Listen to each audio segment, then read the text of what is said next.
मैं मर्द हूं, मुझे वार्म अप करने की क्या जरूरत है? सीधा वेट उठाऊंगा। नहीं, ऐसी चीजों को सुनना बंद करिए। तो ऐसा ही एक इंपॉर्टेंट फिजिकल एक्टिविटी जो किसी भी एक्सरसाइज या वर्कआउट स्टार्ट करने से पहले जो आपको करनी ही चाहिए, लेकिन जो बहुत लोग इग्नोर कर देते हैं, उसको बिल्कुल भी वक्त नहीं देते, उस चीज को काफी लोग सीरियसली नहीं लेते। जी हाँ, मैं बात कर रहा हूं वार्म अप की। नमस्कार, आदाब, सत श्री अकाल।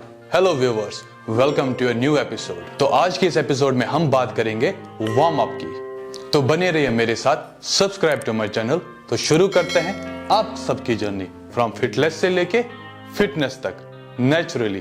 कहने का मतलब naturally. Gotta get your heart pumping, pumping, pumping, pumping, pumping. तो क्या होता है वार्म अप, आइए जानते हैं। जैसे खाना पकाने से पहले हम एक तवे को देते थोड़ा सा टाइम गर्म होने के लिए, वैसे ही वार्म अप होता है एक ऐसा फिजिकल एक्टिविटी जो हमारी बॉडी को टाइम देता है प्रिपेयर होने के लिए। कोई भी एक्सरसाइज या स्पोर्ट्स एक्टिविटी स्टार्ट करने से पहले, so warm up is a way to get yourself ready for a battle जो आपको लड़नी है 1 घंटा 2 घंटा या उससे ज्यादा। तो वार्म अप करने से आपकी बॉडी में ऐसा क्या होता है, आइए जानते हैं। पहला, वार्म अप करने से हमारा हार्ट रेट इंक्रीज होता है, जिससे ब्लड का फ्लो बढ़ जाता है और फ्रेश ऑक्सीजन का सप्लाई शुरू हो जाता है।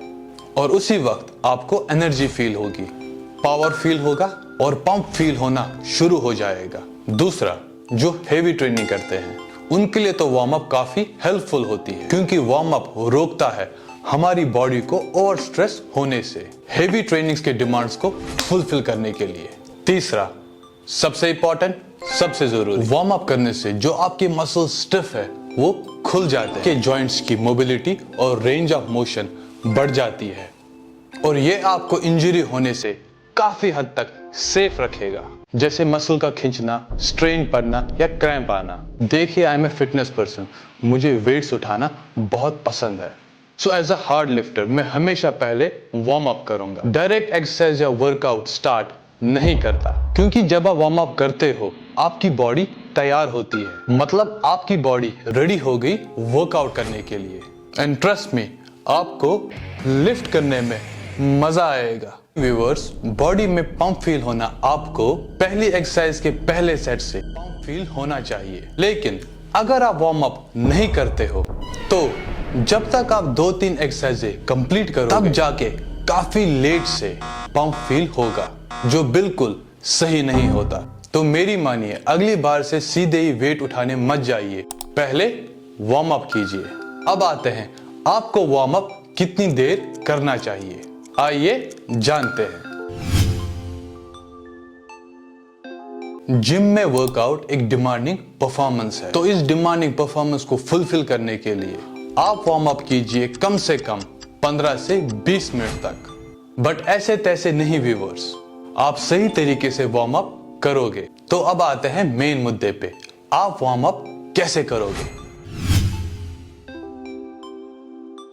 तो आज मैं आपको दिखाऊंगा एक ऐसा वार्म अप रूटीन जो आप इजीली जिम में 15 to 20 मिनट्स डेली कर सकते हैं। तो चलिए स्टार्ट करते हैं। Let's go. स्ट्रेट खड़े हो जाइए, अपने शोल्डर्स को लॉक कीजिए, चेस्ट को आपको थोड़ा सा हार्ड रखना है और अपर बैक को हार्ड रखना है, और आपकी जो नेक है उसको आपको पीछे स्ट्रेच करना है।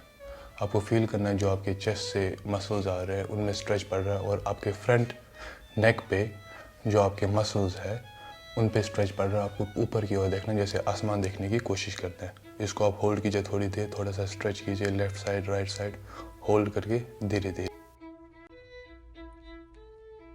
फिर उसके बाद हम करेंगे अपने नेक के साइड मसल्स को स्ट्रेच। इसके लिए आप जिस पोजीशन में आप खड़े हो उसी पोजीशन में रहिए और अपनी नेक को आप साइड वेज बेंड कीजिए, लाइक शोल्डर की ओर लाने की कोशिश कीजिए, लेकिन मेक श्योर कीजिए आपके शोल्डर्स की मूवमेंट ना हो रही हो, वो स्टिफ हो एक ही जगह, और आपकी नेक राइट साइड जा रही हो और आपके साइड के मसल स्ट्रेच हो रहे हो। थोड़ा होल्ड कीजिए, फिर अपोजिट साइड कीजिए, वैसे स्ट्रेच कीजिए, होल्ड कीजिए, शोल्डर की मूवमेंट मत कीजिए। इसको रिपीट कीजिए आप फिर उसके बाद हम अपनी नेक को नीचे की ओर देखेंगे, जैसे हम ज़मीन देखने की कोशिश कर रहे हैं, अपनी फीट्स देखने की कोशिश कर रहे हैं, लेकिन हमारी अपर बॉडी हमेशा आप स्ट्रेट रखिए, मसल्स को, शोल्डर्स को टाइट रखिए। आप नीचे देखिए जैसे आप अपने पैर देखने की कोशिश कर रहे हो, और वापस फिर आप ऊपर देखिए जैसे आसमान देख रहे हो। ये कुछ देर के लिए आप नीचे होल्ड कीजिए, फिर ऊपर होल्ड कीजिए, लेकिन अपर बॉडी को आप स्ट्रेट रखिए। उसके बाद हम अपनी नेक की रोटेशन करेंगे, left side, right side, like circle wise हम एक कोशिश करेंगे एक सर्कल बनाने की अपनी हेड से, लेकिन मेक श्योर कि आपके जो शोल्डर्स है, जो आपकी अपर बैक है, वो स्टिफ है, वो मूवमेंट ना हो रही हो, खाली गर्दन की मूवमेंट हो रही हो, आप सर्कल बनाने की कोशिश कर रहे हो। अब हम थोड़ा सा अपने शोल्डर्स को लूज़ करेंगे। इसके लिए आप स्ट्रेट खड़े रहिए, अपर बॉडी को हार्ड रखिए। अपने दोनों हाथों की जो आपकी फिंगर्स है, 2 फिंगर्स, उनको आप अपने शोल्डर के फ्रंट वाले मसल पे रखिए, और आप इनको ओपन कीजिए जैसे हम बाइसेप्स फ्लेक्स करते हैं, उसी पोजीशन में आना है। लेकिन जो आपके दोनों हाथों की फिंगर्स है, उनको आपको अपने शोल्डर के फ्रंट वाले मसल पे रखना है और रोटेट करना है। इसी पोजीशन में आपको अपने आर्म्स खोलने हैं पीछे की ओर, लेकिन आपकी अपर बॉडी और बैक हार्ड होने चाहिए उसके मसल, और आप खाली अपने बाजुओं की मूवमेंट कर रहे हो, पीछे इनको ले जा रहे हो, आगे ले जा रहे हो, पीछे होल्ड कर रहे हो, लेकिन जो आपके हाथों की फिंगर है वो फ्रंट मसल के ऊपर ही होनी चाहिए, शोल्डर के, ये मूवमेंट करने के समय। और आपकी अपर बैक, अपर चेस्ट हार्ड होनी चाहिए, खाली बाजुओं की मूवमेंट हो रही हो, शोल्डर की मूवमेंट हो रही हो।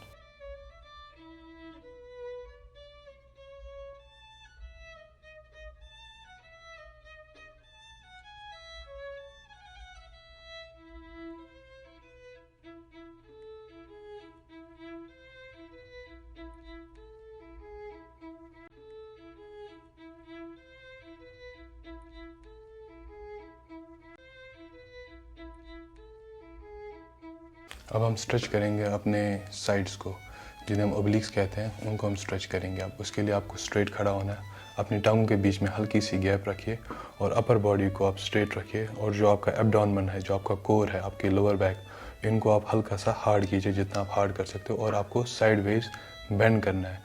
लेकिन जब आप साइड वेज बेंड करोगे, आपका जो हाथ है, आपको कोशिश करनी है जो आपका नी है उसको आप टच करने की कोशिश कर रहे हो, लेकिन आपको मेक श्योर करना है जब आप साइड वेज बेंड हो जाओगे, आपकी हिप्स की मूवमेंट नहीं होनी चाहिए, आपके हिप्स एक ही जगह पे होने चाहिए, खाली आपकी अपर बॉडी की मूवमेंट होगी।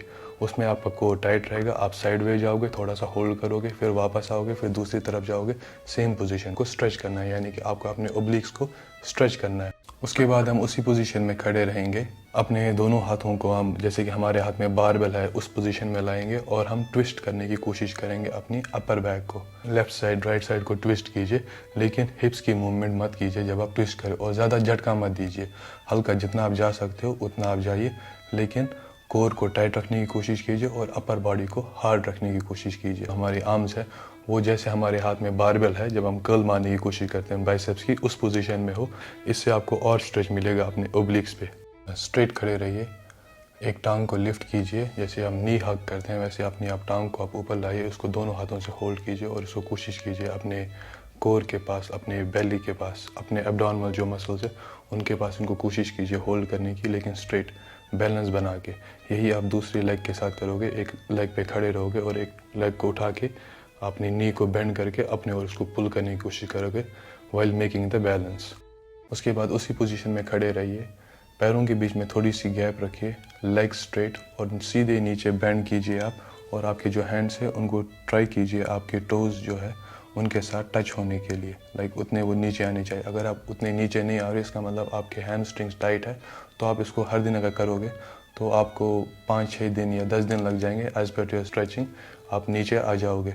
तो इसमें आपको मेक श्योर करना है कि जो आपकी लेग स्ट्रेट है, आपकी नीज बेंड नहीं है, और आपकी जो आर्म्स है, आपके जो हैंड्स है, वो पूरे आपके शूज़ तक आ रहे हैं, फ्लोर तक वो टच करें। इसी पोजीशन को आपको होल्ड करना है थोड़ी देर के लिए, लेकिन आपको मेक श्योर करना है कि आपकी लेग्स बेंड ना हो, आपकी नीज़ के पास वो स्ट्रेट होनी चाहिए। फिर इसके बाद वापस स्ट्रेट खड़े हो जाइए, किसी मशीन का पे आप हाथ रखिए, दूसरी तरीके से आप एक टांग पे खड़े हो जाइए और एक टांग को लिफ्ट कीजिए, जैसे हमने पहले नी हग किया था उसी पोजीशन में, और आपको अपनी लेग को स्ट्रेच करना है साइडवेज नी को बेंड करके। फिर आप अपनी नी को होल्ड कीजिए, थोड़ा सा अपने को स्ट्रेच कीजिए, आपकी जो दूसरी टांग जिस लेग पे आप खड़े हो वो स्ट्रेट हो। फिर आप इसको रिलीज़ कीजिए, वापस आगे लाइए, फिर ओपन कीजिए, फिर स्ट्रेच कीजिए इसको अपनी ओर, लाइक अपने साइड वे जो हमारे ओब्लिक्स होते हैं, साइड होता है, उसकी तरफ आप उसको पुल करने की कोशिश कर रहे हो वाइल मेकिंग योर बैलेंस। फिर उसी पोजीशन में आप एक लेग को बेंड करोगे पीछे की ओर, जैसे कि जो हमारा पैर है वो हमारे ग्लूट्स के पास आएगा। हम अपने एक को आप होल्ड करेंगे और इसको आप स्ट्रेच करोगे पीछे की ओर, आगे की ओर इसको आप स्ट्रेच करोगे वाइल मेंटेनिंग योर पोजीशन। आप अपने लेग को पुल करोगे पीछे ताकि जो आपके लेग्स के मसल्स है फ्रंट वाले वो स्ट्रेच हो। स्ट्रेट खड़े होके थोड़ा सा बेंड आगे करके आपको लेग पीछे पुल करोगे, फिर वापस लाओगे। यही चीज़ आप दूसरी लेग के साथ रिपीट करोगे। तो व्यूअर्स, ये था मेरा वार्म अप गाइड आपके लिए। तो सही से करे, सेफली करे, 15 से 20 मिनट रोज करे। तो thank you viewers for watching this video. अपने भाई पे थोड़ा प्यार बरसाइए, सब्सक्राइब कीजिए, रीच के लिए लाइक, शेयर और कमेंट करिए। तो मिलता हूं मैं आपसे अगले वीडियो में। तब तक स्वस्थ रहिए, तंदुरुस्त रहिए। नमस्कार, आदाब, सत श्री अकाल।